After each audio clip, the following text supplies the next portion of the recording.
Hey my listeners, welcome back to imagine with Sanya. आ गया है आप सबकी फेवरेट स्टोरी डेविल्स क्यूट मुसीबत का एक और नया डार्क और सस्पेंस से भरा एपिसोड। सबसे पहले थैंक यू सो मच पिछले एपिसोड्स पर इतना सारा प्यार दिखाने के लिए। सच में आप सबके इतने प्यारे कमेंट्स और सपोर्ट देखकर मेरा हार्ट मेल्ट हो गया है।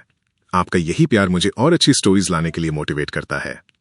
तो चलिए अपने ईयरफोन्स लगा लीजिए, क्योंकि आज के एपिसोड में आर्यन का खौफनाक रूप और कुहू की मासूमियत एक बहुत ही गहरा मोड़ लेने वाली है। बिना किसी देरी के शुरू करते हैं आज की कहानी। बालकनी की वो ठंडी हवा आर्यन के चेहरे से टकरा रही थी, लेकिन उसके अंदर की जो आग थी वो शांत होने का नाम नहीं ले रही थी। आर्यन की नीली आंखें शहर की उन चमकती हुई लाइट्स को घूर रही थीं। उसने अपनी मुट्ठी बालकनी की रेलिंग पर इतनी जोर से कसी हुई थी कि उसके हाथों की नसें तन गई थीं। अंदर कमरे में कुहू अभी भी दरवाजे के पास मूर्ति बनी खड़ी थी। उसका दिल इतनी जोर से धड़क रहा था कि उसे अपनी ही धड़कनों की आवाज डरा रही थी। आर्यन का वो इंटेंस टच, उसकी वो डार्क मस्क की खुशबू और उसकी वो पॉजिटिव बातें, कुहू को लग रहा था जैसे वो अभी भी आर्यन की उन फौलादी बाहों की कैद में है। कुहू ने एक गहरी कांपती हुई सांस ली। हे भगवान, बच गई कुहू तू। इस डेविल से पंगा लेना सच में शेर के मुंह में हाथ डालने जैसा है। कुहू ने मन ही मन खुद को डांटा। उसने जल्दी से अपनी वो अस्त व्यस्त शिफॉन की साड़ी उतारी और वार्डरोब से एक बहुत ही सिंपल लेकिन कंफर्टेबल सा नेवी ब्लू कलर का कॉटन सूट निकालकर पहन लिया। अपने बालों को उसने एक ढीली सी पॉनीटेल में बांधा और आईने में अपना लाल पड़ा हुआ चेहरा देखा। तभी दरवाजा खुला। कुहू की सांसें फिर से अटक गईं। आर्यन अंदर आया। उसका वो डरावना और इंटेंस ऑरा अब वापस से एक स्ट्रिक्ट और इमोशनलेस डेविल में बदल चुका था। असलियत ये थी कि वो ऐसा सिर्फ दिखा रहा था ताकि कुहू को ऑकवर्ड फील ना हो। उसने अपनी वो ब्लैक सिल्क शर्ट के ऊपर के 2 बटन लगा लिए थे। उसकी नीली आंखों में अब कोई सॉफ्टनेस नहीं था, बल्कि एक ऐसा कोल्ड और सर्द भाव था जिसे देखकर किसी के भी पसीने छूट जाएं। चेंज कर लिया तुमने? आर्यन की आवाज इतनी भारी और अथॉरिटेटिव थी कि कमरे का तापमान एक झटके में गिर गया। जी, कुहू ने अपनी नजरें नीचे करते हुए अपने दुपट्टे के किनारे को उंगलियों में लपेटते हुए कहा। आर्यन अपनी जगह से थोड़ा खिसका और अपनी उस महंगी रोलेक्स घड़ी की तरफ देखा। शाम के 6 बज रहे हैं। मैंने नीचे रोहन और मीशा को स्टडी रूम में बुक्स के साथ वेट करने को कहा है। आर्यन ने अपनी वो चील जैसी नजरें कुहू पर गड़ाईं। और तुम्हारे पास सिर्फ 2 मिनट हैं, मिसेज रायचंद। अपना सिलेबस, अपनी बुक्स और अपना दिमाग लेकर स्टडी रूम में पहुंचो। और याद रखना, मुझे लेट लतीफी और बेवकूफी वाले बहाने बिल्कुल पसंद नहीं है। आर्यन मुड़ा और अपने भारी नपे तुले कदमों से बेडरूम का दरवाजा खोलकर बाहर निकल गया। कुहू वहीं खड़ी खड़ी अपना सिर पकड़कर बैठ गई। मर गई कुहू। इस खड़ूस इंसान से मैंने ही कहा था कि मुझे पढ़ना है। अब तो ये पक्का मुझे कच्चा चबा जाएगा। मुझे तो ये भी नहीं पता कि मेरे बैग में कौन सी किताबें हैं। कुहू ने हड़बड़ाते हुए अपना वो पुराना सा कॉलेज बैग खोला। आर्यन ने उसके सारे डॉक्यूमेंट्स कुहू के घर से बहुत पहले मंगवा लिए थे, ताकि कुहू को आगे तकलीफ ना हो। बैग में कुछ आधी अधूरी नोट्स की कॉपियां, 1-2 नॉवेल्स और कुछ मेकअप का सामान था। किताबें तो उसने कॉलेज शुरू होने के बाद से देखी भी नहीं थी। हे भगवान जी, आज बचा लेना इस डेविल से। अगर आपने आज बचा लिया तो 2 किलो लड्डू चढ़ाऊंगी। कुहू ने अपनी बुक्स को सीने से लगाया और कांपते कदमों से उस विशाल मेंशन के स्टडी रूम की तरफ चल दी। रायचंद मेंशन का वो फैमिली स्टडी रूम किसी बहुत बड़ी और शाही पुरानी लाइब्रेरी से कम नहीं था। यूं तो आर्यन का एक खुद का प्राइवेट स्टडी रूम भी था, जो किसी डरावने किले जैसा था, जहां परिंदा भी पर नहीं मार सकता था और वहां किसी को भी जाने की परमिशन नहीं थी। लेकिन ये वाला स्टडी रूम पूरे परिवार के लिए था। कमरे की दीवारें डार्क महोगनी की बुकशेल्फ से ढकी थीं, जिनमें दुनिया भर की भारी भरकम किताबें रखी थी। फ्लोर पर बिछा वो कीमती ईरानी कालीन कदमों की आहट को पी जाता था। कमरे के बिल्कुल बीचों बीच एक बहुत बड़ी भारी और नक्काशीदार लकड़ी की टेबल रखी थी, जिसके चारों तरफ महंगी ब्लैक लेदर की चेयर्स लगी हुई थीं। आज उस स्टडी रूम का भारी दरवाजा खुला हुआ था। अंदर का नजारा देखकर कुहू की थोड़ी हंसी छूटने वाली थी, लेकिन कमरे में फैले आर्यन के खौफ का साया इतना गहरा था कि कुहू ने जल्दी से अपने होंठ दांतों तले दबा लिए और अपनी हंसी वहीं निगल ली। रोहन और मीशा उस बड़ी सी टेबल के एक कोने में अपनी अपनी कुर्सियों पर बिल्कुल सीधे, अलर्ट और बुरी तरह डरे हुए बैठे थे। उनकी हालत उन अपराधियों जैसी थी जिन्हें बस फांसी की सजा सुनाई जाने वाली हो। उनके सामने किताबों का एक पहाड़ जैसा अंबार लगा था। एसी के चलने के बावजूद रोहन के माथे पर पसीने की कुछ बारीक बूंदें चमक रही थीं। वो अपनी मोटी सी फिजिक्स की किताब को बिना पलक झपकाए ऐसे घूर रहा था जैसे वो कोई टाइम बम हो जो बस अभी फटने ही वाला है।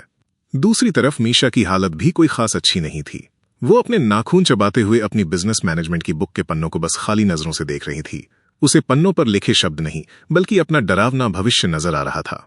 और उन दोनों के ठीक सामने उस लंबी टेबल के हेड पर द डेविल आर्यन रायचंद साक्षात यमराज की तरह बैठा था।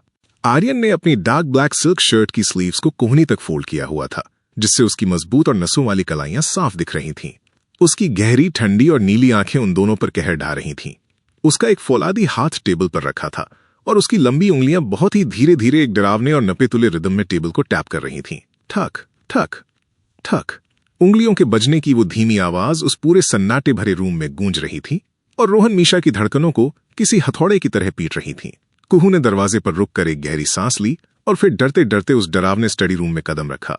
उसके कदमों की आहट बहुत हल्की थी, लेकिन आर्यन जैसे शिकारी के कानों से वो बच नहीं पाई।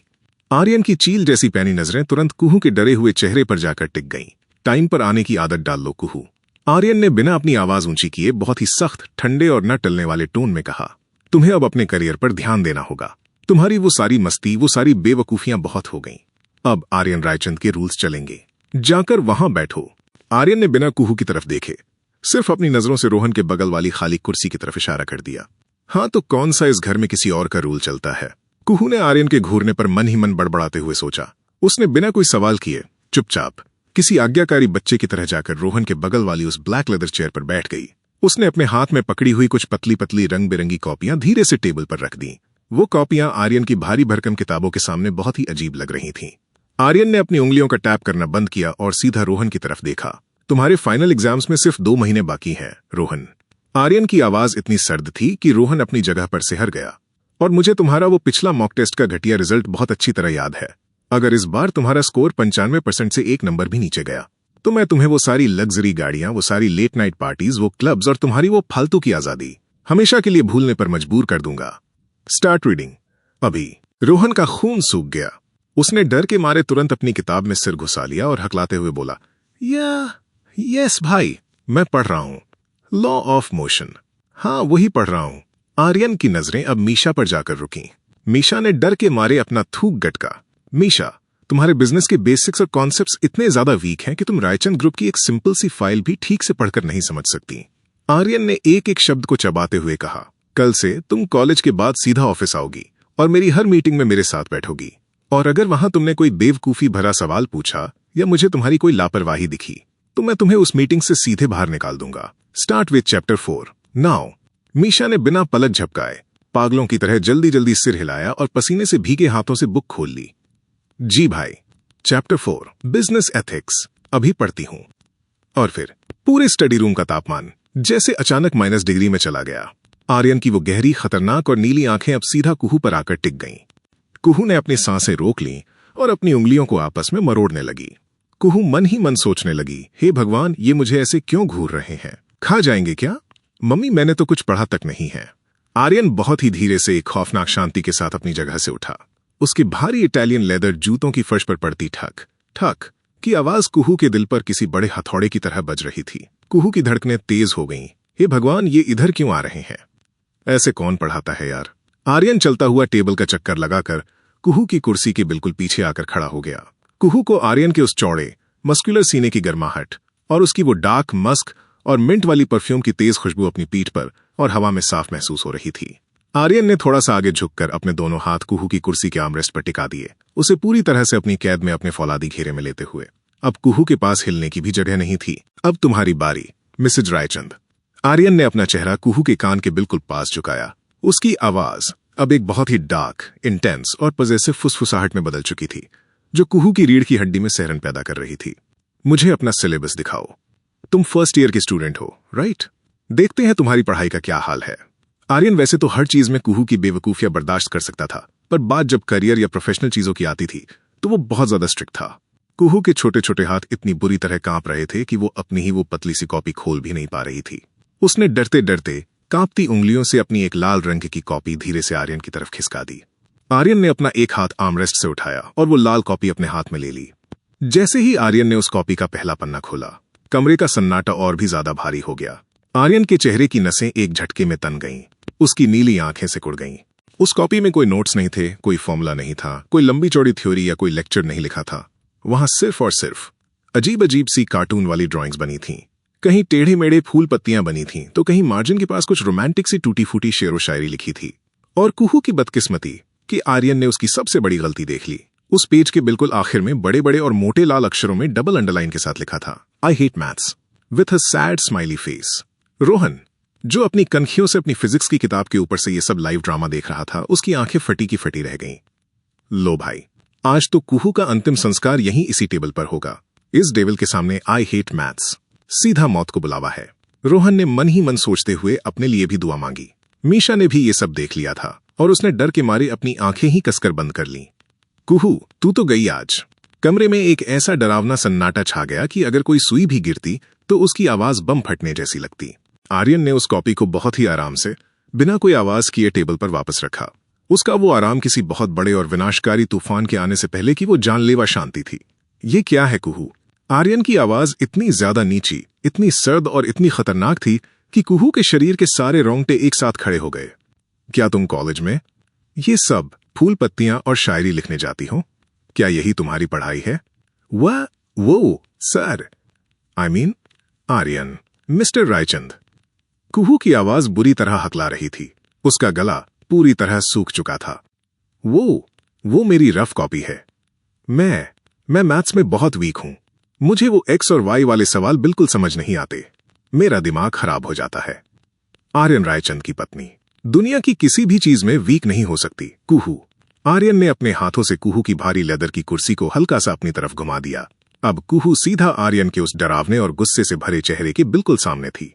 उनके चेहरों के बीच बस कुछ ही इंच का फासला था। आर्यन थोड़ा और नीचे झुका। उसकी वो नीली और सर्द आंखें कुहू के उस मासूम, डरे हुए और लाल पड़े चेहरे को किसी लेजर की तरह भेद रही थीं। तुम्हारी ये जो आई हेट मैथ्स वाली बचकानी और बेवकूफी भरी हरकतें हैं ना, इन्हें इसी वक्त, आज से और अभी से हमेशा के लिए भूल जाओ। आर्यन ने एक बहुत ही सख्त, डेंजरस और ना टलने वाले टोन में कहा। आज से हर रोज तुम कॉलेज के बाद मेरे साथ पूरे 2 घंटे मैथ्स पढ़ोगी।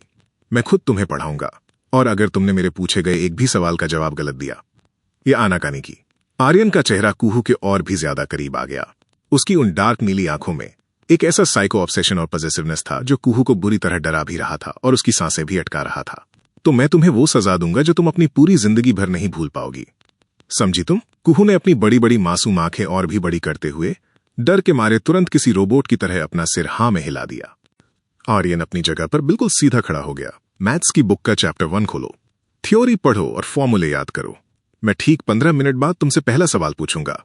ये कहकर आर्यन कमरे से बाहर निकल गया। आर्यन के जाते ही कमरे का जमा हुआ सन्नाटा टूटा। अगले 15 मिनट कुहू के लिए किसी फांसी के फंदे से कम नहीं थे। वो 15 मिनट उसके लिए 15 सदियों जैसे गुजर रहे थे। उसका दिमाग पूरी तरह से सुन्न था। वो बस उस मैथ्स की मोटी सी किताब को घूर रही थी, पन्ने पलट रही थी, लेकिन उसे वहां लिखा हुआ एक भी अक्षर समझ नहीं आ रहा था।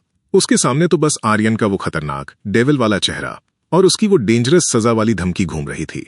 कुहू ने किताब से नजरें हटाईं और रोने वाली शक्ल बनाकर मीशा से फुसफुसाई। मीशा यार, ये तेरा भाई सच में इंसान नहीं है यार। कहाँ फंस गई मैं? मीशा ने अपनी किताब से सिर उठाया और गुस्से से बोली, अरे कुहू, ये सब इस नीले बंदर रोहन की वजह से हुआ है। इसने ही तो सुबह भाई को गुस्सा दिलाया था। रोहन ने अपनी आंखें बड़ी करते हुए सफाई दी। हेलो, मैंने कुछ नहीं किया। कुशन तूने भाई को मारा था मीशा, और अब भुगत हम सब रहे हैं।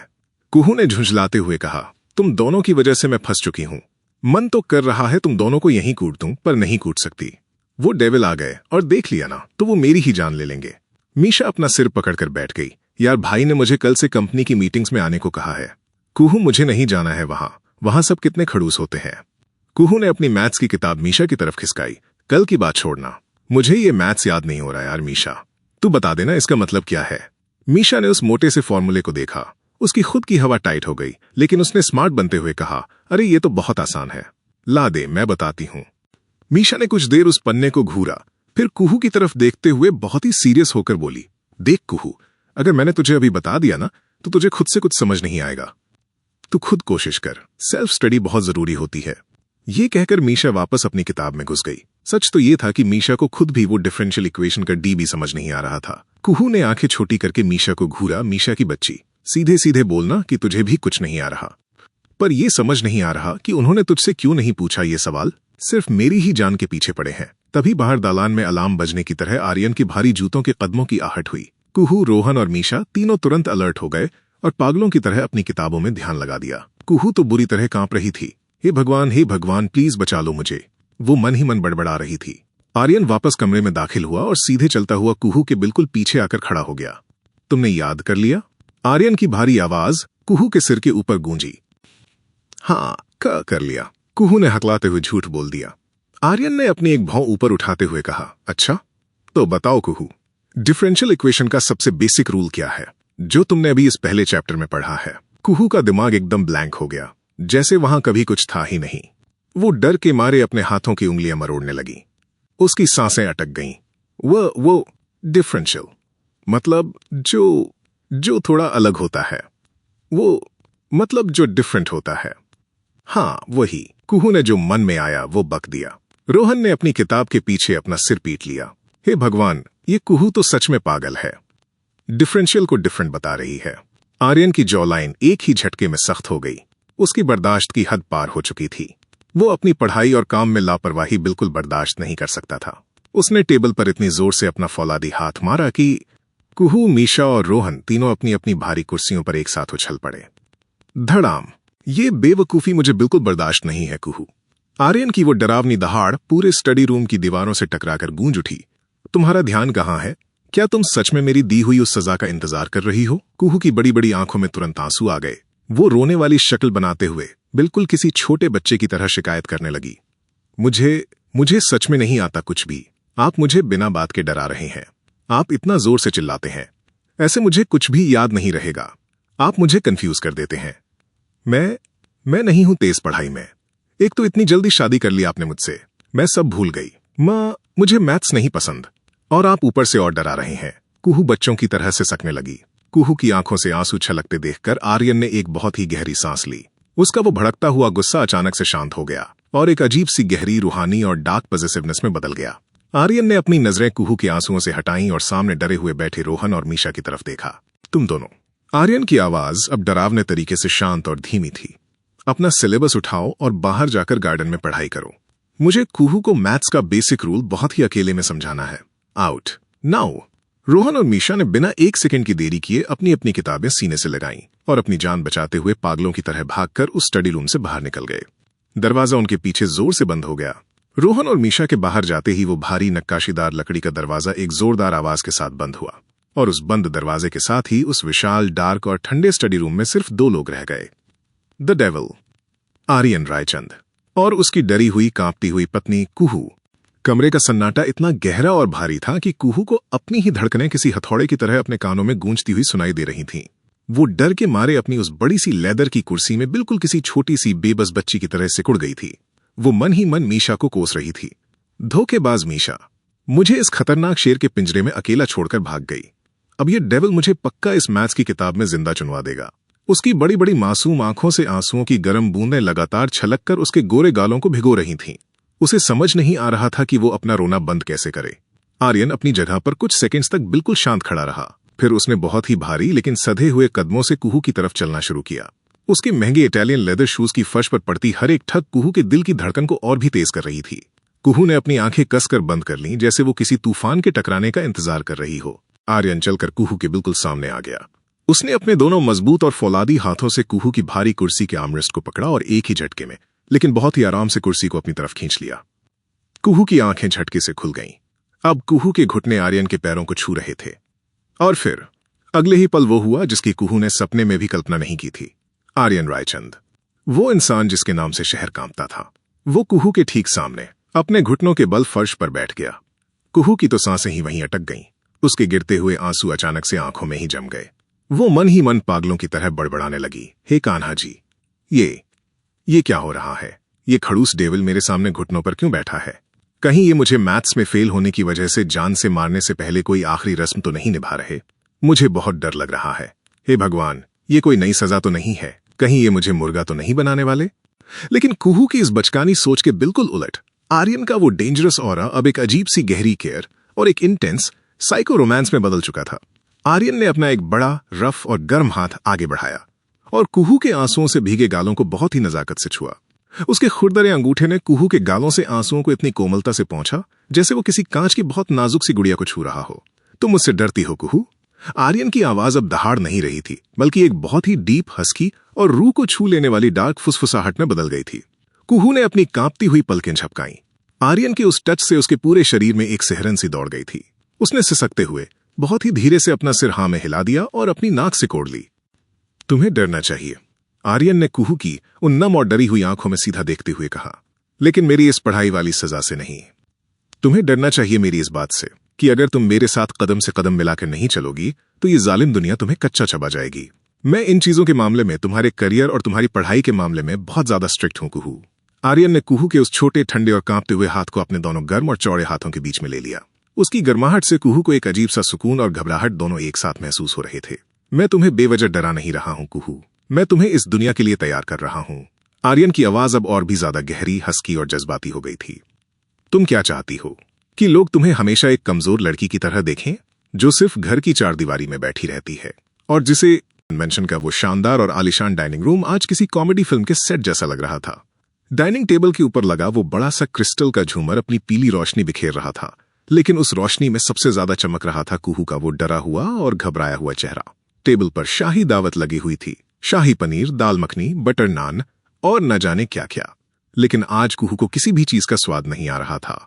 उसने जिस बुलेट ट्रेन वाली स्पीड से खाना खाना शुरू किया था, उसे देखकर तो सुजाता जी और अविनाश जी भी अपनी अपनी प्लेटों से नजरें हटाकर बस उसी को घूर रहे थे। कुहू ने अपनी प्लेट से पनीर का एक बड़ा सा टुकड़ा उठाया और बिना चबाए ही उसे सीधा निकल गई। उसका मुंह किसी भूखी गिलहरी की तरह दोनों तरफ से फूला हुआ था। उसे खाने का कोई स्वाद नहीं आ रहा था। उसके दिमाग में तो बस आर्यन की वो डार्क, पॉजेसिव और डेंजरस वार्निंग किसी अलार्म की तरह बार बार बज रही थी।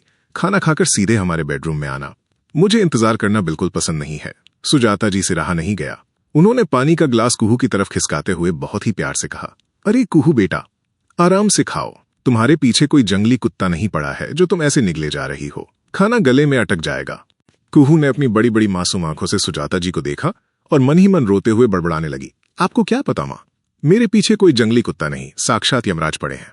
अगर मैंने खाना खाने में 1 मिनट भी ज्यादा लगाया ना, तो वो खड़ूस डेविल मुझे ही इस पनीर की तरह कच्चा चबा जाएंगे। रोहन, जो कुहू के ठीक सामने बैठा अपनी दाल मखनी के मजे ले रहा था, उसने कुहू की यह हालत देखकर एक बहुत ही शैतानी से स्माइल दी। मॉम, आपको नहीं पता। रोहन ने जानबूझकर अपनी आवाज थोड़ी ऊंची करते हुए मजे लेने शुरू किए। कुहू को बहुत अर्जेंट काम है ऊपर। भाई अपने मास्टर बेडरूम में अपनी इस होनहार स्टूडेंट का बड़ी बेसब्री से इंतजार कर रहे हैं। आखिर आज कुहू को डिफरेंशियल इक्वेशन का नोबेल प्राइज जो मिलने वाला है। कुहू ने अपने फूले हुए मुंह के साथ ही रोहन को ऐसी कातिलाना नजरों से घूरा जैसे वो अभी अपनी प्लेट उठाकर रोहन के सिर पर दे मारेगी। मीशा कहाँ पीछे रहने वाली थी। उसने भी अपनी रोटी का टुकड़ा तोड़ते हुए हंसी दबाकर कहा, हाँ मॉम, आप तो बेचारी कुहू का टाइम वेस्ट कर रही हैं। देखो ना कैसे बेचारी पनीर के टुकड़ों को मैथ्स का एक्स और वाई समझकर चबा रही है। अगर ये लेट हो गई तो भाई इसे आज रात भर छत पर उल्टा लटकाकर फॉर्मूले याद करवाएंगे। रोहन और मीशा की इस बात पर दोनों ने एक दूसरे को हाई फाइव दिया और धीरे धीरे हंसने लगे। कुहू को इतना गुस्सा आ रहा था कि उसका खून खौलने लगा। ये दोनों गद्दार पहले मुझे उस खूंखार शेर के पिंजरे में अकेला छोड़कर भाग गए और अब यहां बैठकर मेरे जले पर नमक छिड़क रहे हैं। कुहू ने अपना गुस्सा निकालने के लिए टेबल के नीचे से रोहन के पैर पर जोर से लात मारने की कोशिश की, लेकिन घबराहट में उसका निशाना चूक गया और उसकी जोरदार लात रोहन की बजाय डाइनिंग टेबल के हेड पर बैठे अविनाश जी के घुटने पर जाकर लगी। अविनाश जी के हाथ से चम्मच छूटकर प्लेट में गिरा। उन्होंने अपने चश्मे के ऊपर से देखते हुए बहुत ही सीरियस आवाज में पूछा, ये टेबल के नीचे फुटबॉल कौन खेल रहा है? रोहन और मीशा ने तुरंत अपने दोनों हाथ ऊपर कर दिए जैसे वो सरेंडर कर रहे हों। कुहू का चेहरा शर्म और खौफ से एकदम सफेद पड़ गया।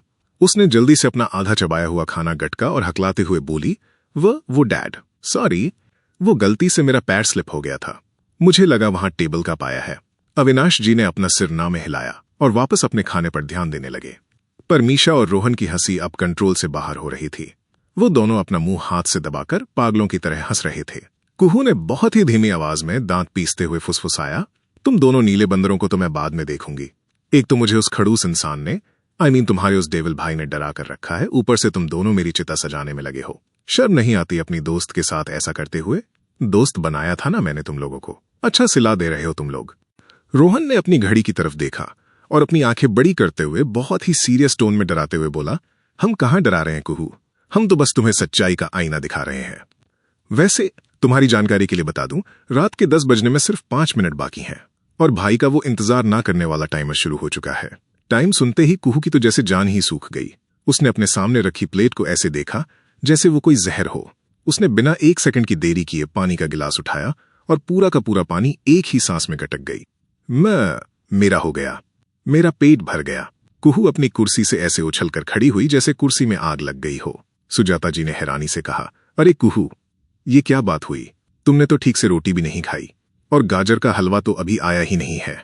आज मैंने खास तुम्हारे लिए बनवाया है, बैठो और हलवा खाकर जाओ। कुहू ने अपनी जान बचाकर भागने के रास्ते खोजते हुए रोने वाली शक्ल बनाकर कहा, नहीं माँ, अगर मैं आज यहाँ गाजर का हलवा खाने रुकी तो ऊपर पक्का मेरा ही हलवा बन जाएगा। मुझे मुझे बहुत तेज नींद आ रही है। Good night. और बिना किसी की बात सुने कुहू अपनी प्लेट वहीं छोड़कर भारी और कांपते कदमों से सीढ़ियों की तरफ भागने लगी। पीछे से उसे अभी भी रोहन और मीशा की वो कमीनी हंसी सुनाई दे रही थी, जो उसके डर को और भी ज्यादा बढ़ा रही थी। जैसे जैसे कुहू उस घुमावदार और शाही सीढ़ी का एक एक स्टेप चढ़ रही थी, उसके कदमों का वजन बढ़ता जा रहा था। ऐसा लग रहा था जैसे उसके पैरों में किसी ने लोहे की जंजीरें बांध दी हों। उसे सीढ़ियां चढ़ते हुए बिल्कुल ऐसा ही फील हो रहा था, जैसे कोई मुजरिम अपनी आखिरी इच्छा पूरी होने के बाद फांसी के तख्ते की तरफ जा रहा हो। हे भगवान! कुहू सीढ़ियों की रेलिंग को कसकर पकड़ते हुए मन ही मन अपनी किस्मत को रोने लगी। आज तो पक्का मेरी शामत आने वाली है। ये इंसान मुझे मैथ्स पढ़ाने के नाम पे पता नहीं कौन सा 3rd डिग्री टॉर्चर करने वाला है। और मेरे वो एक्स और वाई। हे कान्हा जी, मैंने तो आधी एक्सरसाइज में सिर्फ भगवान का नाम लेकर ABCD वाले तुक्के मारे हैं। मुझे तो ये भी नहीं पता कि डिफरेंशियल इक्वेशन किसी चिड़िया का नाम है या किसी बम का। अगर इन्होंने मेरे वो तुक्के वाले आंसर चेक कर लिए तो ये मुझे पक्का इसी मेंशन की छत से नीचे गार्डन में फेंक देंगे, या फिर उसी आई हेट मैथ्स वाली लाल कॉपी से मेरा गला घोंट देंगे। कुहू अपनी धड़कनों को काबू करने की नाकाम कोशिश करती हुई आखिरकार मास्टर बेडरूम के उस भारी, नक्काशीदार और खौफनाक दरवाजे के सामने आकर खड़ी हो गई। दरवाजे के अंदर से कोई आवाज नहीं आ रही थी। वो मौत जैसा सन्नाटा कुहू को और भी ज्यादा डरा रहा था। दरवाजे के पार से आर्यन के उस डार्क मस्क, सिगार और मिंट वाले परफ्यूम की बहुत ही हल्की सी लेकिन इंटेंस खुशबू बाहर तक आ रही थी, जो कुहू के दिमाग को सुनकर रही थी। कुहू ने अपनी आंखें कसकर बंद की। उसने अपने दोनों छोटे छोटे हाथ अपने सीने पर रखे, जहां उसका दिल किसी रेस के घोड़े की तरह भाग रहा था।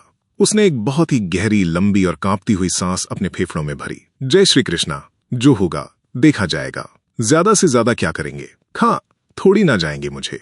खुद को ये झूठी तसल्ली देते हुए कुहू ने अपने कांपते हुए हाथ से उस ठंडे मेटल के दरवाजे के हैंडल को पकड़ा और बहुत ही धीरे से, बिना कोई आवाज किए, उसे नीचे की तरफ घुमाया। रात के 9 बज चुके थे। रायचंद मेंशन के उस खौफनाक और डार्क स्टडी रूम में दीवार पर लगी वो भारी एंटीक पेंडुलम वाली घड़ी टिक टिक टिक करके कुहू के दिमाग पर सीधे हथौड़े मार रही थी।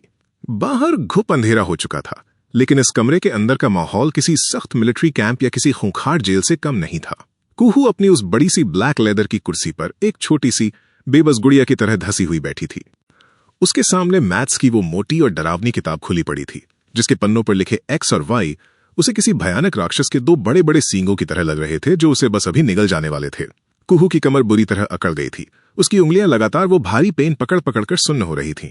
उसका बस एक ही दिल कर रहा था कि वो इस भयानक किताब को उठाए और इस कमरे की बड़ी सी कांच की खिड़की से बाहर सीधा गार्डन में फेंक दे। लेकिन वो ऐसा सपने में भी करने की हिम्मत नहीं जुटा सकती थी, क्योंकि ठीक उसके सामने उस लंबी सी भारी टेबल के दूसरी तरफ साक्षात यमराज का दूसरा रूप, the great devil Aryan Raichand, बैठा हुआ था। आर्यन अपने एप्पल के मैकबुक पर कुछ बहुत ही सीरियस ऑफिस का काम कर रहा था। उसकी लंबी, फौलादी और नसों वाली उंगलियां कीबोर्ड पर बहुत ही तेज और एक खौफनाक तरीके से चल रही थीं। लेकिन उसकी नीली चील जैसी पैनी आंखों का एक कोना हमेशा हर एक सेकंड कुहू की उस लाल कॉपी पर टिका रहता था। आर्यन ने पूरे आधे घंटे पहले ही अपना वो खूंखार और पत्थर की लकीर वाला फरमान कुहू को सुना दिया था। जब तक ये एक्सरसाइज 1.3 का आखिरी सवाल खत्म नहीं होता, तुम इस कुर्सी से 1 इंच भी नहीं हिलोगी कुहू। और अगर तुमने कोई भी फालतू बहाना बनाने की कोशिश की तो मैं तुम्हें ये पूरी की पूरी किताब आज रात ही यहीं बैठकर सॉल्व करने पर मजबूर कर दूंगा। कुहू को अब सच में जोर जोर से रोना आ रहा था। उसके मासूम से गोरे चेहरे पर थकावट और बेतहाशा भूख के मारे 12 बज चुके थे। वो मन ही मन अपनी खराब किस्मत को और अपने सामने बैठे उस हैंडसम लेकिन पत्थर दिल पति को भर भर कर गालियां दे रही थीं। हे कान्हा जी, कुहू अपनी आंखें उस मैथ्स की किताब में गड़ाए हुए मन ही मन बड़बड़ा रही थी। आपने मुझे ये कौन से पिछले जन्म की सजा दी है? मैंने तो सोचा था कि इतने अमीर आदमी से शादी हुई है तो मैं आराम से मजे करूंगी, मस्त बड़े से सोफे पर लेटकर टीवी देखूंगी और ऐश करूंगी। पर यहां तो मेरी जिंदगी किसी सरकारी स्कूल के फेल होने वाले बच्चे से भी बदतर हो गई है। ये खड़ूस डेविल मुझे आज पक्का भूखा मार डालेगा। मेरे पेट में चूहे सिर्फ कबड्डी नहीं खेल रहे, पूरा का पूरा फुटबॉल का वर्ल्ड कप खेल रहे हैं। और ये इंसान, इसे क्या कभी भूख नहीं लगती? क्या ये सच में कोई पिशाच हैं जो सिर्फ लोगों का खून पीकर जिंदा रहते हैं? कुहू ने चुपके से बहुत ही डरते डरते अपनी बड़ी बड़ी मासूम आंखों से आर्यन की तरफ देखा। आर्यन बिल्कुल किसी पत्थर की ग्रीक गॉड वाली मूरत की तरह सीधा बैठा था। स्क्रीन पर उसकी नजरें पूरी तरह से जमी थीं। कुहू ने एक लंबी और दुखी सांस छोड़ी और वापस अपनी कॉपी में देखा। वहां सवाल लिखा था, find the value of X. Kuhu ने बुरी तरह झुंझलाते हुए अपना पेन कॉपी पर पटका, लेकिन बहुत ध्यान रखा कि बिल्कुल भी आवाज ना हो। ये एक्स अपनी मर्जी से कहीं भी गुम हो जाता है और ढूंढना बेचारी मुझ मासूम को पड़ता है।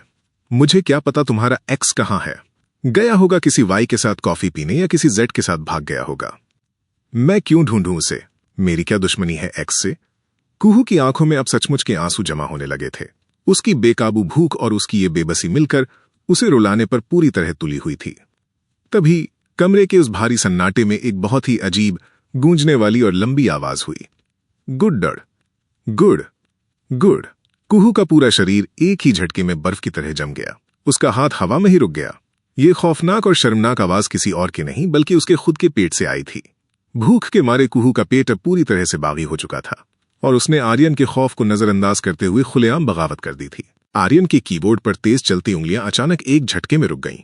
कमरे में अब सिर्फ उस घड़ी की टिक टिक की आवाज बची थी। आर्यन ने बहुत ही स्लो मोशन में किसी हॉलीवुड फिल्म के डेंजरस विलन की तरह अपना चेहरा लैपटॉप की स्क्रीन से हटाया और अपनी वो सर्द, खौफनाक और गहरी नीली आंखें सीधा कुहू पर गड़ा दी। कुहू ने अपनी सांसें ही रोक लीं। उसका चेहरा जो कुछ देर पहले भूख से पीला पड़ रहा था, अब शर्म से बिल्कुल लाल टमाटर जैसा हो गया था। उसे ये सब इतना ज्यादा एम्ब्रेसिंग लग रहा था कि उसका मन कर रहा था कि वो इसी लेदर की कुर्सी के नीचे छुप जाए या ये धरती फटे और वो सीधे पाताल लोक में जाके मैथ सॉल्व करे। ये आवाज कैसी थी? आर्यन की वो भारी, डार्क और रूह कंपा देने वाली आवाज पूरे स्टडी रूम में गूंज उठी। कुहू ने अपनी कांपती हुई उंगलियों से पेन को इतनी जोर से पकड़ा कि पेन टूटते टूटते बचा। उसने अपनी जिंदगी की सबसे झूठी, मासूम और बेवकूफी भरी स्माइल अपने चेहरे पर चिपका ली और अपनी आंखें ऐसे झपकाईं जैसे उसे कुछ पता ही ना हो। आवाज? कैसी आवाज मिस्टर रायचंद? मुझे तो कुछ सुनाई नहीं दिया। शायद हवा चल रही होगी बाहर। कुहू ने इधर उधर देखते हुए इतनी बुरी और ओवर एक्टिंग की कि कोई अंधा इंसान भी उसे रंगे हाथों पकड़ ले। आर्यन ने अपनी एक घनी भौं ऊपर चढ़ाई। वो अपनी कुर्सी से बहुत ही आराम से उठा। उसके लंबे और भारी कदमों की आहट कुहू के दिल पर हथौड़े मार रही थी। आर्यन चलता हुआ टेबल का चक्कर लगाकर सीधा कुहू की कुर्सी के बिल्कुल सामने आकर खड़ा हो गया। उसने अपने दोनों हाथ कुहू की कुर्सी के आर्मरेस्ट पर टिका दिए और कुहू को पूरी तरह से अपने घेरे में कैद कर लिया। आर्यन की वो मस्क और मिंट वाली खुशबू कुहू के दिमाग पर हावी होने लगी। मैंने पूछा, ये तुम्हारे पेट से जो अभी डायनासोर के गुर्राने की आवाज आई है, वो क्या थी कुहू?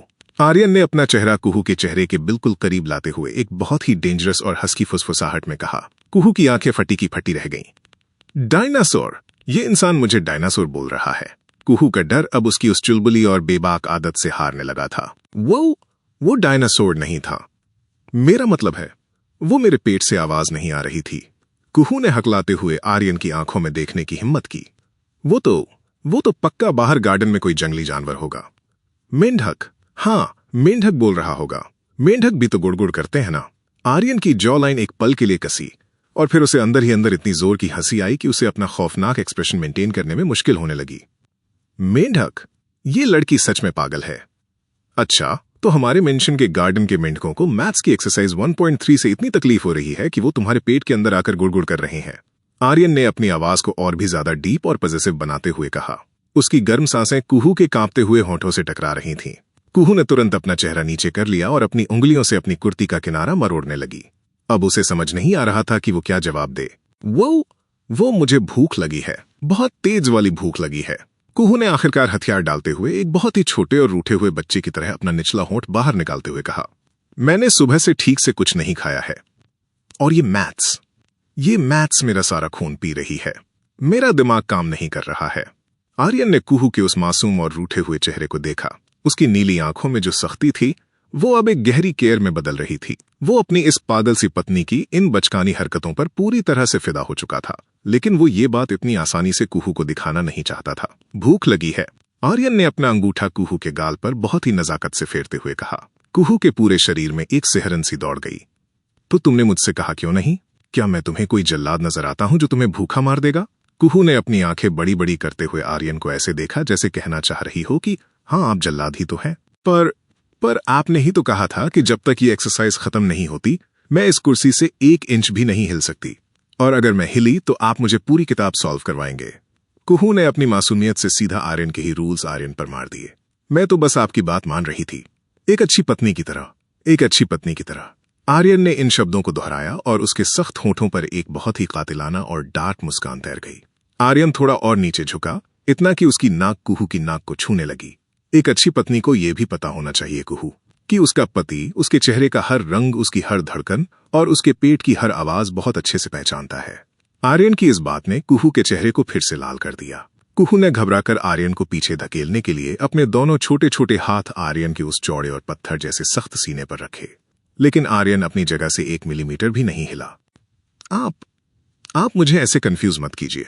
मुझे सच में बहुत तेज भूख लगी है और मेरे सिर में दर्द हो रहा है। क्या मैं अब जाऊं खाना खाने, प्लीज? कुहू ने अपनी बड़ी बड़ी आंखों से आर्यन को ऐसे देखा जैसे कोई बच्चा अपनी फेवरेट चॉकलेट मांग रहा हो। आर्यन ने कुहू के सीने पर रखे हुए हाथों को अपने एक ही बड़े हाथ में कैद कर लिया। तुम जा सकती हो कुहू, आर्यन ने बहुत ही धीमी आवाज में कहा। कुहू के चेहरे पर तुरंत 1000 वॉट की स्माइल आ गई, लेकिन आर्यन ने अपनी बात जारी रखी और कुहू की स्माइल वहीं जम गई। खाना खाने के बाद तुम सीधे हमारे बेडरूम में आओगी। वहां तुम्हारा ये डायनासोर वाला पेट शांत होने के बाद मैं तुम्हारी बची हुई एक्सरसाइज खुद चेक करूंगा। और यकीन मानो मिसेज रायचंद, आर्यन ने कुहू के होठों के बिल्कुल पास आकर एक डेंजरस फुसफुसाहट में कहा, अगर वहां मुझे तुम्हारे एक्स और वाई अपनी सही जगह पर नहीं मिले तो मैं तुम्हें जो सजा दूंगा उसके बाद तुम्हें भूख लगना हमेशा के लिए भूल जाएगा। कुहू की आंखें खौफ से चौड़ी हो गईं। उसने जल्दी से अपना सिर हाँ में हिलाया और आर्यन ने उसे अपने फौलादी घेरे से आजाद कर दिया। कुहू अपनी कुर्सी से ऐसे उठी जैसे वहां आग लगी हो और बिना पीछे मुड़े अपनी जान बचाकर डाइनिंग रूम की तरफ भाग गई। आर्यन वहीं खड़ा अपनी जेब में हाथ डाले कुहू को भागते हुए देख रहा था। उसके चेहरे पर अब वो खौफनाक डेविल वाला मास्क नहीं था, बल्कि एक बहुत ही पॉजिटिव, गहरा और सच्चा प्यार झलक रहा था। वो अपनी इस पागल, चुलबुली और मैथ से डरने वाली बच्ची को अपनी डार्क दुनिया में ढालने के हर एक पल को बहुत एंजॉय कर रहा था। मेंशन का वो शानदार और आलीशान डाइनिंग रूम आज किसी कॉमेडी फिल्म के सेट जैसा लग रहा था। डाइनिंग टेबल के ऊपर लगा वो बड़ा सा क्रिस्टल का झूमर अपनी पीली रोशनी बिखेर रहा था, लेकिन उस रोशनी में सबसे ज्यादा चमक रहा था कुहू का वो डरा हुआ और घबराया हुआ चेहरा। टेबल पर शाही दावत लगी हुई थी, शाही पनीर, दाल मखनी, बटर नान और न जाने क्या क्या। लेकिन आज कुहू को किसी भी चीज का स्वाद नहीं आ रहा था। उसने जिस बुलेट ट्रेन वाली स्पीड से खाना खाना शुरू किया था, उसे देखकर तो सुजाता जी और अविनाश जी भी अपनी अपनी प्लेटों से नजरें हटाकर बस उसी को घूर रहे थे। कुहू ने अपनी प्लेट से पनीर का एक बड़ा सा टुकड़ा उठाया और बिना चबाए ही उसे सीधा निगल गई। उसका मुंह किसी भूखी गिलहरी की तरह दोनों तरफ से फूला हुआ था। उसे खाने का कोई स्वाद नहीं आ रहा था। उसके दिमाग में तो बस आर्यन की वो डार्क, पॉजिटिव और डेंजरस वार्निंग किसी अलार्म की तरह बार बार बज रही थी। खाना खाकर सीधे हमारे बेडरूम में आना। मुझे इंतजार करना बिल्कुल पसंद नहीं है। सुजाता जी से रहा नहीं गया। उन्होंने पानी का ग्लास कुहू की तरफ खिसकाते हुए बहुत ही प्यार से कहा, अरे कुहू बेटा, आराम से खाओ। तुम्हारे पीछे कोई जंगली कुत्ता नहीं पड़ा है जो तुम ऐसे निगले जा रही हो। खाना गले में अटक जाएगा। कुहू ने अपनी बड़ी बड़ी मासूम आंखों से सुजाता जी को देखा और मन ही मन रोते हुए बड़बड़ाने लगी, आपको क्या पता माँ, मेरे पीछे कोई जंगली कुत्ता नहीं, साक्षात यमराज पड़े हैं। अगर मैंने खाना खाने में 1 मिनट भी ज्यादा लगाया ना, तो वो खड़ूस डेविल मुझे ही इस पनीर की तरह कच्चा चबा जाएंगे। रोहन, जो कुहू के ठीक सामने बैठा अपनी दाल मखनी के मजे ले रहा था, उसने कुहू की यह हालत देखकर एक बहुत ही शैतानी से स्माइल दी। मॉम, आपको नहीं पता, रोहन ने जानबूझकर अपनी आवाज थोड़ी ऊंची करते हुए मजे लेने शुरू किए। कुहू को बहुत अर्जेंट काम है ऊपर। भाई अपने मास्टर बेडरूम में अपनी इस होनहार स्टूडेंट का बड़ी बेसब्री से इंतजार कर रहे हैं। आखिर आज कुहू को डिफरेंशियल इक्वेशन का नोबेल प्राइज जो मिलने वाला है। कुहू ने अपने फूले हुए मुंह के साथ ही रोहन को ऐसी कातिलाना नजरों से घूरा जैसे वो अभी अपनी प्लेट उठाकर रोहन के सिर पर दे मारेगी। मीशा कहाँ पीछे रहने वाली थी। उसने भी अपनी रोटी का टुकड़ा तोड़ते हुए हंसी दबाकर कहा, हाँ मॉम, आप तो बेचारी कुहू का टाइम वेस्ट कर रही हैं। देखो ना कैसे बेचारी पनीर के टुकड़ों को मैथ्स का एक्स और वाई समझकर चबा रही है। अगर ये लेट हो गई तो भाई इसे आज रात भर छत पर उल्टा लटकाकर फॉर्मूले याद करवाएंगे। रोहन और मीशा की इस बात पर दोनों ने एक दूसरे को हाई फाइव दिया और धीरे धीरे हंसने लगे। कुहू को इतना गुस्सा आ रहा था कि उसका खून खौलने लगा। ये दोनों गद्दार पहले मुझे उस खूंखार शेर के पिंजरे में अकेला छोड़कर भाग गए और अब यहां बैठकर मेरे जले पर नमक छिड़क रहे हैं। कुहू ने अपना गुस्सा निकालने के लिए टेबल के नीचे से रोहन के पैर पर जोर से लात मारने की कोशिश की, लेकिन घबराहट में उसका निशाना चूक गया और उसकी जोरदार लात रोहन की बजाय डाइनिंग टेबल के हेड पर बैठे अविनाश जी के घुटने पर जाकर लगी। अविनाश जी के हाथ से चम्मच छूटकर प्लेट में गिरा। उन्होंने अपने चश्मे के ऊपर से देखते हुए बहुत ही सीरियस आवाज में पूछा, ये टेबल के नीचे फुटबॉल कौन खेल रहा है? रोहन और मीशा ने तुरंत अपने दोनों हाथ ऊपर कर दिए जैसे वो सरेंडर कर रहे हों। कुहू का चेहरा शर्म और खौफ से एकदम सफेद पड़ गया। उसने जल्दी से अपना आधा चबाया हुआ खाना गटका और हकलाते हुए बोली, वो डैड, सॉरी, वो गलती से मेरा पैर स्लिप हो गया था। मुझे लगा वहां टेबल का पाया है। अविनाश जी ने अपना सिर ना में हिलाया और वापस अपने खाने पर ध्यान देने लगे। पर मीशा और रोहन की हंसी अब कंट्रोल से बाहर हो रही थी। वो दोनों अपना मुंह हाथ से दबाकर पागलों की तरह हंस रहे थे। कुहू ने बहुत ही धीमी आवाज में दांत पीसते हुए फुसफुसाया, तुम दोनों नीले बंदरों को तो मैं बाद में देखूंगी। एक तो मुझे उस खड़ूस इंसान ने, तुम्हारे उस डेविल भाई ने डरा कर रखा है, ऊपर से तुम दोनों मेरी चिता सजाने में लगे हो। शर्म नहीं आती अपनी दोस्त के साथ ऐसा करते हुए? दोस्त बनाया था ना मैंने तुम लोगों को, अच्छा सिला दे रहे हो तुम लोग। रोहन ने अपनी घड़ी की तरफ देखा और अपनी आंखें बड़ी करते हुए बहुत ही सीरियस टोन में डराते हुए बोला, हम कहाँ डरा रहे हैं कुहू, हम तो बस तुम्हें सच्चाई का आईना दिखा रहे हैं। वैसे तुम्हारी जानकारी के लिए बता दूं, रात के 10 बजने में सिर्फ 5 मिनट बाकी हैं और भाई का वो इंतजार ना करने वाला टाइमर शुरू हो चुका है। टाइम सुनते ही कुहू की तो जैसे जान ही सूख गई। उसने अपने सामने रखी प्लेट को ऐसे देखा जैसे वो कोई जहर हो। उसने बिना 1 सेकंड की देरी किए पानी का गिलास उठाया और पूरा का पूरा पानी एक ही सांस में गटक गई। मेरा हो गया, मेरा पेट भर गया। कुहू अपनी कुर्सी से ऐसे उछलकर खड़ी हुई जैसे कुर्सी में आग लग गई हो। सुजाता जी ने हैरानी से कहा, अरे कुहू, ये क्या बात हुई? तुमने तो ठीक से रोटी भी नहीं खाई और गाजर का हलवा तो अभी आया ही नहीं है। आज मैंने खास तुम्हारे लिए बनवाया है, बैठो और हलवा खाकर जाओ। कुहू ने अपनी जान बचाकर भागने के रास्ते खोजते हुए रोने वाली शक्ल बनाकर कहा, नहीं मां, अगर मैं आज यहां गाजर का हलवा खाने रुकी तो ऊपर पक्का मेरा ही हलवा बन जाएगा। मुझे बहुत तेज नींद आ रही है, गुड नाइट। और बिना किसी की बात सुने कुहू अपनी प्लेट वहीं छोड़कर भारी और कांपते कदमों से सीढ़ियों की तरफ भागने लगी। पीछे से उसे अभी भी रोहन और मीशा की वो कमीनी हंसी सुनाई दे रही थी, जो उसके डर को और भी ज्यादा बढ़ा रही थी। जैसे जैसे कुहू उस घुमावदार और शाही सीढ़ी का एक एक स्टेप चढ़ रही थी, उसके कदमों का वजन बढ़ता जा रहा था। ऐसा लग रहा था जैसे उसके पैरों में किसी ने लोहे की जंजीरें बांध दी हों। उसे सीढ़ियां चढ़ते हुए बिल्कुल ऐसा ही फील हो रहा था जैसे कोई मुजरिम अपनी आखिरी इच्छा पूरी होने के बाद फांसी के तख्ते की तरफ जा रहा हो। हे भगवान! कुहू सीढ़ियों की रेलिंग को कसकर पकड़ते हुए मन ही मन अपनी किस्मत को रोने लगी। आज तो पक्का मेरी शामत आने वाली है। ये इंसान मुझे मैथ्स पढ़ाने के नाम पे पता नहीं कौन सा 3rd डिग्री टॉर्चर करने वाला है। और मेरे वो एक्स और वाई। हे कान्हा जी, मैंने तो आधी एक्सरसाइज में सिर्फ भगवान का नाम लेकर ABCD वाले तुक्के मारे हैं। मुझे तो ये भी नहीं पता कि डिफरेंशियल इक्वेशन किसी चिड़िया का नाम है या किसी बम का। अगर इन्होंने मेरे वो तुक्के वाले आंसर चेक कर लिए तो ये मुझे पक्का इसी मेंशन की छत से नीचे गार्डन में फेंक देंगे या फिर उसी आई हेट मैथ्स वाली लाल कॉपी से मेरा गला घोंट देंगे। कुहू अपनी धड़कनों को काबू करने की नाकाम कोशिश करती हुई आखिरकार मास्टर बेडरूम के उस भारी, नक्काशीदार और खौफनाक दरवाजे के सामने आकर खड़ी हो गई। दरवाजे के अंदर से कोई आवाज नहीं आ रही थी। वो मौत जैसा सन्नाटा कुहू को और भी ज्यादा डरा रहा था।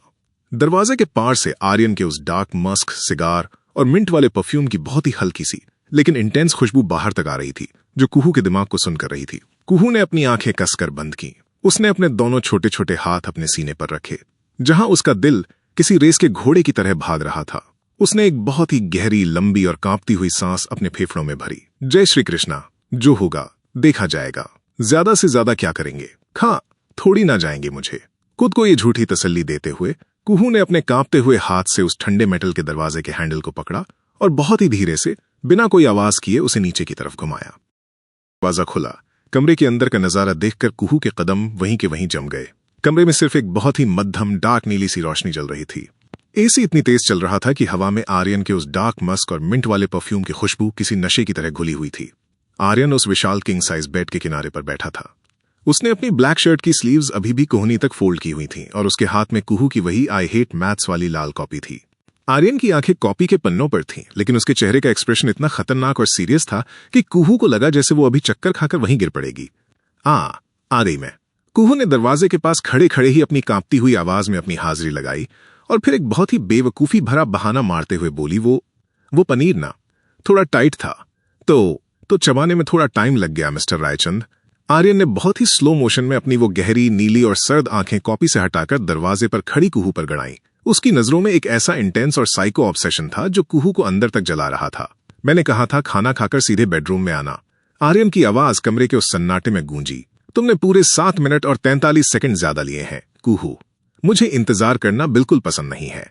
कुहू ने अपनी उंगलियों को आपस में मरोड़ते हुए नजरें नीचे कर लीं। वो मन ही मन बड़बड़ाने लगी, हे भगवान, इन्होंने क्या स्टॉप वॉच लगा रखी थी? 7 मिनट 43 सेकंड? ये इंसान है या कोई डिजिटल घड़ी? आर्यन ने अपनी जगह से उठे बिना ही उस लाल कॉपी को लापरवाही से बेड पर फेंक दिया। उसकी नजरें कुहू के चेहरे से होते हुए उसके कांपते हुए होठों पर जाकर टिक गईं। इधर आओ। आर्यन ने सिर्फ 2 शब्दों में एक ऐसा हुक्म दिया जिसे टालने की हिम्मत किसी में नहीं थी। कुहू के पैर जैसे जमीन में धंस गए थे। वो छोटे छोटे डरे हुए कदमों से बिल्कुल किसी पेंगुइन की तरह चलकर आर्यन के सामने आकर खड़ी हो गई। उनके बीच अब सिर्फ 1 कदम का फासला था। आर्यन ने कुहू को ऊपर से नीचे तक देखा। कुहू डर के मारे अपनी आंखें नीचे किए हुए थीं। तुम्हारे ये एक्स और वाई, आर्यन ने बहुत ही भारी और हस्की आवाज में बोलना शुरू किया, पूरी तरह से गलत हैं कुहू।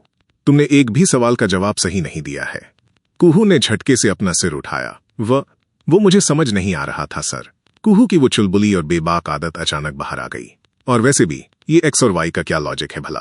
अगर एक्स चला गया है तो जाने दो ना, हम नया अल्फाबेट ढूंढ लेंगे। उसके लिए मुझे अपना दिमाग क्यों खराब करना है? कुहू ने जैसे ही ये बोला उसे अपनी गलती का एहसास हुआ। उसने तुरंत अपने होठों पर हाथ रख लिया। आर्यन की जॉलाइन एक पल के लिए कसी, लेकिन फिर उसकी आंखों में एक अजीब सी चमक आ गई। आर्यन अचानक अपनी जगह से खड़ा हो गया। उसका वो 6 फुट 1 इंच का मस्कुलर शरीर कुहू के उस छोटे से वजूद पर पूरी तरह से हावी हो रहा था। आर्यन ने एक कदम आगे बढ़ाया और कुहू डर के मारे एक कदम पीछे खिसक गई। आर्यन एक कदम और आगे बढ़ा और कुहू फिर पीछे हटी। ऐसा करते करते कुहू के पैरों के पिछले हिस्से बेड के किनारे से टकरा गए और अब उसके पास पीछे जाने का कोई रास्ता नहीं था। आर्यन ने कुहू को पूरी तरह से बेड और अपने उस चौड़े पत्थर जैसे सीने के बीच कैद कर लिया था। मैंने कब कहा कि मैं तुम्हें डांटने वाला हूं? आर्यन ने अपना चेहरा कुहू के चेहरे के इतना करीब झुकाया कि उसकी गर्म और नशीली सांसें कुहू के चेहरे को छूने लगीं। तो फिर आप इतने पास क्यों आ रहे हैं? कुहू ने हकलाते हुए पूछा।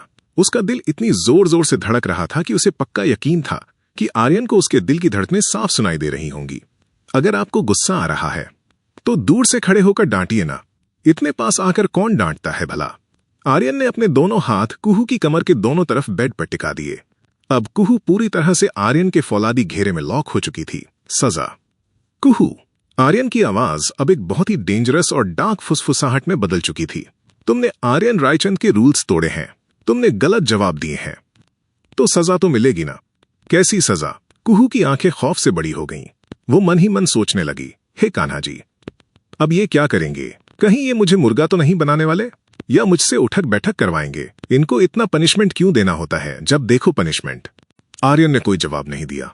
उसने अपना एक हाथ उठाया और कुहू के चेहरे पर आ रही बालों की लट को बहुत ही नजाकत से उसके कान के पीछे कर दिया। उसकी ठंडी उंगलियों का वो हल्का सा स्पर्श कुहू की गर्दन पर आग लगा रहा था। कुहू ने अपनी आंखें कसकर बंद कर ली और अपने दोनों हाथ डर के मारे आर्यन की शर्ट के कॉलर पर रख दिए। उसने आर्यन की शर्ट को अपनी मुट्ठियों में बहुत जोर से जकड़ लिया।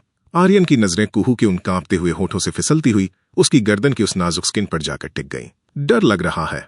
आर्यन ने कुहू के कान के बिल्कुल पास झुककर पूछा। ना, नहीं। कुहू ने झूठ बोलने की कोशिश की, लेकिन उसकी कांपती हुई आवाज ने उसका सारा सच बयान कर दिया। आर्यन के होठों पर एक बहुत ही कातिलाना और साइको स्माइल आ गई। आर्यन रायचंद से डरना अच्छी बात है कुहू, लेकिन आर्यन रायचंद के टच से घबराना, ये मैं तुम्हें बहुत जल्द भूलने पर मजबूर कर दूंगा। और फिर बिना किसी वार्निंग के आर्यन ने अपने गर्म और सख्त होंठ कुहू की उस कोमल सी गर्दन पर रख दिए। कुहू के मुंह से एक बहुत ही दबी हुई अनजानी सी सिसकारी निकल गई। उसका पूरा शरीर एक झटके में किसी कमान की तरह तन गया। उसने आर्यन की शर्ट के कॉलर को अपनी मुट्ठियों में और भी ज्यादा कस लिया, जैसे वो उसी के सहारे खड़ी हो। कुहू का दिमाग काम करना बंद कर चुका था। ये डेविल, ये खड़ूस इंसान जो कुछ मिनट पहले उसे मैथ्स के सवाल पर मौत की सजा सुनाने वाला था, वो अब उसकी गर्दन पर अपने होठों से आग लगा रहा था। आर्यन के होंठ सिर्फ वहां रुके नहीं, बल्कि उसने जानबूझकर कुहू की गर्दन की उस स्किन को अपने दांतों के बीच बहुत ही हल्का सा दबाया। कुहू के मुंह से एक और सिसकारी निकली। उसने आर्यन के सीने पर अपने हाथों से हल्का सा धक्का देने की कोशिश की, लेकिन आर्यन अपनी जगह से 1 मिलीमीटर भी नहीं हिला। क्या कर रहे हैं आप? कोई देख लेगा। छोड़िए मुझे। कुहू ने बंद आंखों से ही पागलों की तरह बड़बड़ाना शुरू कर दिया। आर्यन ने एक डार्क और हंसी हंसी। उसने अपना चेहरा कुहू की गर्दन से हटाया, लेकिन वो अभी भी उसके बिल्कुल करीब था। उसने कुहू की उस लाल पड़ी हुई गर्दन पर अपने बनाए हुए उस हल्के से निशान को देखा और उसकी आंखों में एक अजीब सा गुरूर चमक उठा। देखने दो, आर्यन ने अपनी आवाज को और भी ज्यादा पॉजिटिव बनाते हुए कहा। मैं चाहता हूं कि ये पूरी दुनिया देखे कि तुम किसकी हो, और वैसे भी ये हमारा बेडरूम है कुहू। यहां कौन आएगा? या तुम चाहती हो कि मैं ये सब कल कॉलेज में सबके सामने करूं? कुहू की आंखें झटके से खुल गईं। वो हैरान और खौफजदा होकर आर्यन को घूरने लगी। नहीं, पागल हो गए हैं क्या आप कॉलेज में ऐसा कुछ नहीं करेंगे। मैं फुल नेक टॉप वियर कर लूंगी। आर्यन थोड़ा और कुहू के करीब आया। उसके होठों पर वो शैतानी मुस्कान और गहरी हो गई। और मैं सबके सामने तुम्हारा वो टॉप हटा दूंगा। फिर क्या करोगी मिसेज रायचंद? कुहू का मुंह खुला का खुला रह गया। आप बिजनेसमैन नहीं है, आप पक्के वाले गुंडे हैं। मुझे नहीं पढ़नी कोई मैथ्स वैथ्स, मुझे नींद आ रही है। कुहू ने वहां से भागने के लिए एक तरफ खिसकने की कोशिश की, लेकिन आर्यन ने अपना एक हाथ कुहू की कमर पर रखा और उसे एक ही झटके में खींचकर अपने सीने से पूरी तरह सटा लिया। कुहू का सीना सीधा आर्यन के उस पत्थर जैसे सख्त सीने से टकराया, दोनों के बीच अब हवा के गुजरने की भी जगह नहीं थी। आर्यन का अंगूठा कुहू की कमर पर बहुत ही पॉजिटिव तरीके से सहलाने लगा। कुहू की सांसें अटक गईं। नींद आ रही है? आर्यन ने अपनी एक भौं ऊपर चढ़ाते हुए कहा। लेकिन तुम्हारी दिल की धड़कनें तो कुछ और ही कहानी सुना रही हैं। ऐसा लग रहा है जैसे ये दिल अभी बाहर आकर मेरे हाथों में गिर जाएगा। वो तो डर के मारे धड़क रहा है। आप मुझे छोड़िए, कुहू ने आर्यन की नजरों से नजरें चुराते हुए कहा। उसका चेहरा इतना ज्यादा लाल हो चुका था कि वो अब किसी भी पल शर्म से पानी पानी हो सकती थी। डर के मारे आर्यन ने कुहू की ठुड्डी को अपने हाथ से पकड़ा और उसका चेहरा ऊपर उठाया। अगर ये डर है कुहू, तो मुझे ये डर बहुत पसंद है, क्योंकि ये डर सिर्फ और सिर्फ मेरे लिए है। आर्यन की नजरें अब कुहू के होठों पर टिक गई थीं। वो बहुत ही धीरे धीरे एक खौफनाक और नशीले तरीके से कुहू के होठों के करीब आ रहा था। कुहू को समझ नहीं आ रहा था कि वो क्या करे। आर्यन की वो नशीली आंखें कुहू को हिप्नोटाइज कर रही थीं। कुहू ने अपनी आंखें फिर से बंद कर लीं। उसने अनजाने में ही अपनी शर्ट की मुट्ठियों को और कस लिया और अपने कांपते हुए होठों को हल्का सा अलग कर दिया, जैसे वो उस किस का इंतजार कर रही हो। लेकिन ठीक उसी पल जब आर्यन के होठ कुहू के होठों को छूने ही वाले थे, आर्यन रुक गया। कमरे में सिर्फ उन दोनों की भारी सांसों की आवाज आ रही थी। कुहू अभी भी आंखें बंद किए हुए थी। आर्यन के चेहरे पर एक बहुत ही शैतानी और डार्क स्माइल थी।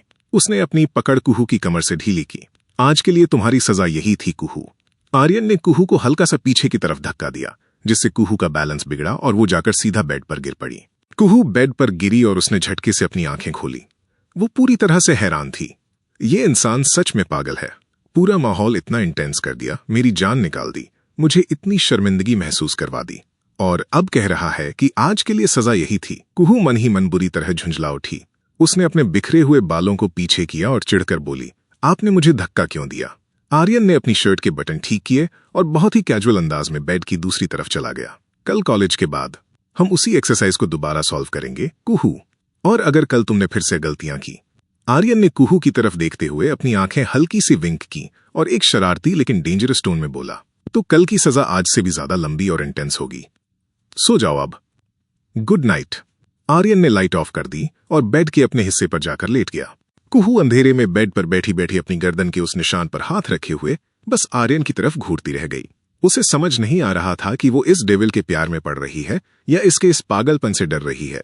वो मन ही मन बड़बड़ा रही थी, खड़ूस इंसान। पहले खुद पास आते हैं, फिर धक्का दे देते हैं। कल तो मैं सारे फॉर्मूले रट कर जाऊंगी। देखती हूं फिर कैसे सजा देते हैं। कुहू ने मुंह बनाते हुए रजाई अपने मुंह तक खींच ली।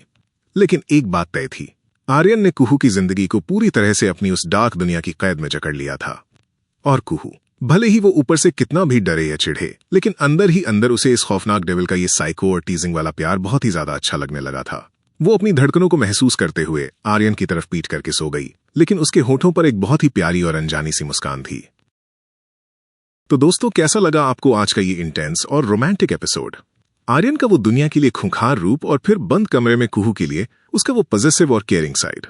उफ, अगर आपको भी इस एपिसोड ने मेरे तरह ही एज ऑफ द सीट पे रखा है तो प्लीज इस वीडियो को लाइक जरूर करना।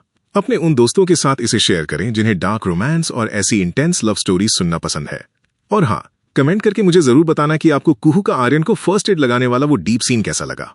मुझे आपके कमेंट्स पढ़ने में बहुत मजा आता है। अगर चैनल पर नए हैं तो जल्दी से सब्सक्राइब कर लीजिए ताकि अगला एपिसोड आप बिल्कुल मिस ना करें। मैं हूं आपकी सान्या। मिलती हूं आपसे नेक्स्ट एपिसोड में एक नए तूफान के साथ। तब तक के लिए बाय बाय और अपना ख्याल रखिए।